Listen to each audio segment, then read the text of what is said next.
Allez, on va y aller, on est détendu de toute façon. Ça tourne là? Ouais, C'est un bêtisier donc en fait. Donc non, je je sais déjà pas, de quoi me on faire verra. chanter. Peut-être ou pas. Et le mec, et tu vois, du coup, il se met en réaction. L'objet un peu moi de la vidéo, c'est suite à une discussion qu'on a pu avoir chez toi, notamment sur la manière dont les gens travaillaient les réseaux, et on s'est dit putain merde c'est quand même con, on a des thématiques qui sont super croisées tous les deux, Ouais. et moi j'ai envie que d'autres personnes, notamment dans mon réseau, professionnel ou personnel, puissent te connaître, tant en termes de valeur, de qui tu es, de ce que tu renvoies et comment tu travailles. On fait partie de cette génération de slashers. C'est complètement. Ouais. Voilà, à avoir multi-compétences et toujours avec cette envie d'aider. Toujours. C'est le fil rouge. Bah, si tu pouvais nous dire qui tu es dans les grandes lignes. J'ai envie de te dire, j'ai 46 balais et je fais de la formation depuis l'âge de 16 ans. Je suis tombé dans l'informatique quand j'étais ado, donc 25 ans de carrière dans l'informatique. Toujours formateur à un moment ou à un autre, mais administrateur réseau, développeur, j'ai touché à tout. J'ai eu la chance de faire un peu, de pouvoir goûter à peu près tout ce que j'avais envie. Donc ça c'est top. Et j'ai besoin de faire autre chose. Donc c'est arrivé, et le développement personnel est arrivé à ce moment-là en fait. Donc je me suis formé à l'hypnose, j'ai été hypnothérapeute, de la thérapie j'ai basculé vers le coaching. Toujours vers l'hypnose au départ, et puis j'ai rajouté tout un tas d'outils, les neurosciences, voilà, et pour du particulier. En fait ça s'est fait en transition et maintenant j'interviens plutôt dans le monde de l'entreprise. Donc tu t'es formé sur ces Je me suis formé depuis donc ma formation en hypnose c'était en 2011, la certification. Ça fait plus de 8 ans maintenant. Aujourd'hui tu interviens concrètement sur quelle thématique? J'ai pas de mots clairs à mettre dessus, mais en tout cas c'est autour de la relation entre les hommes.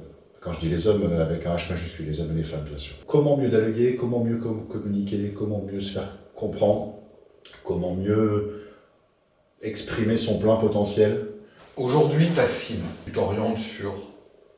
Alors, je suis plus sur maintenant les dirigeants, les cadres, les managers.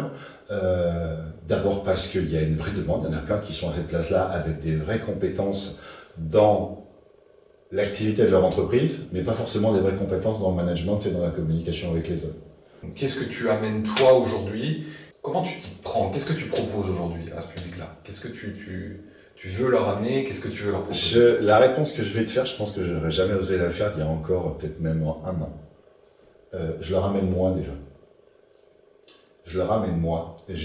Ça fait longtemps que j'entends ce concept de tu vends pas ton expertise, tu vends pas tes compétences, les gens en tout cas n'achètent pas ça, ils achètent d'abord ta personnalité.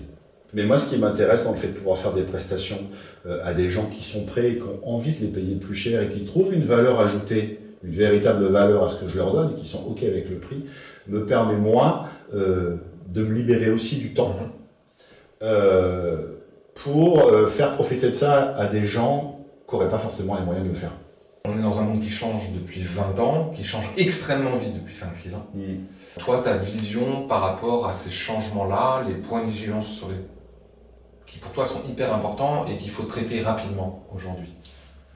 Les gens, quand ils parlent dans les films d'Audiard, le rapport à l'entreprise, le rapport au pouvoir, il est codifié comme il était codifié à une époque d'industrialisation, des 30 glorieuses, de tout ça.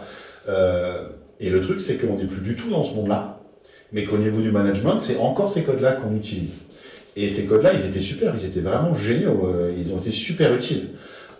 Sauf que ce soit dans le monde du management comme à l'école, hein, c'est le même problème, on continue d'enseigner pour un monde qui n'existe plus depuis 40 ans.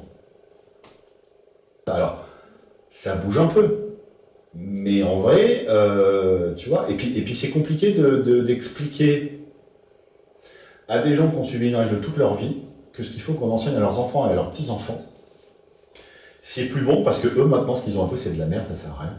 Ça sert à rien maintenant. Aujourd'hui, à court, moyen, long terme, qu'est-ce que tu t'es fixé comme objectif? Au niveau pro, véritablement, j'allais dire plus percer auprès des clients qu'on évoquait tout à l'heure.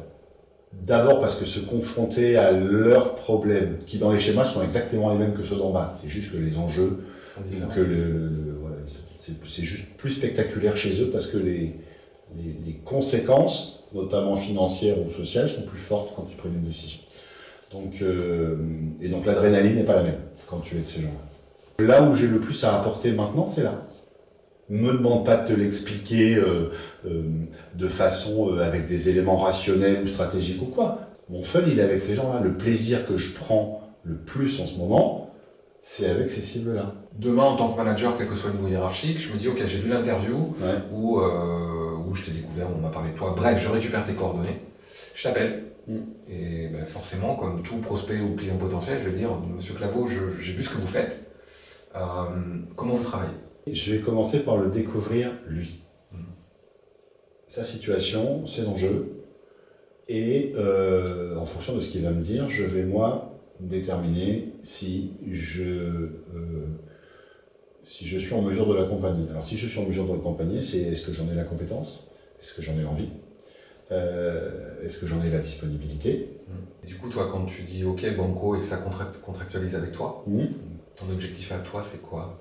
C'est quoi qu'il arrive, de servir la personne au mieux de mes capacités tout le temps. Si tu devais me donner 2 ou 3 de tes valeurs. Il y avait la bienveillance, il y avait la présence, et je ne sais plus comment elle était formulée, mais c'était autour de l'humour, d'être drôle, d'être... de ça, qui est je pense, un des piliers de ma personnalité. C'est tellement plus facile de faire passer des concepts chiants, voire des concepts douloureux, quand tu le fais avec de l'humour. Quelle que soit la forme d'humour, pour peu qu'elle soit adaptée à ce que ton public est prêt à entendre. Et donc je vais te laisser le dernier mot de la fin. Open bar, la blague, la vanne que tu veux, c'est pour toi. C'est un film avec Bébel, c'est sûr. Et Bébel, dans le film, demande à un de ses supérieurs, qui ne m'aime pas, est-ce que vous connaissez la différence entre les voleurs et les cons? Et le mec fait non, il fait les voleurs de temps en temps, ça se repose. Elle est très bien celle-là. Elle est excellente celle-là. Et bien on va finir là-dessus. Eh ben oui, Fred, je te remercie. Merci à toi d'avoir accordé ce temps-là, parce que l'air de Merci rien, à toi. tu t'es livré. Ouais.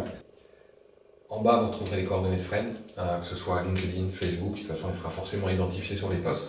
Et puis, sincèrement, pour les valeurs, pour l'expertise de ce bonhomme, et ce qu'il peut vous amener, ben, n'hésitez pas, vraiment. Mon moi est content parce que toi ça te nourrit, mon moi est content parce que ça nourrit ces entreprises-là qui ont un vrai besoin. Gagnant, gagnant, gagnant.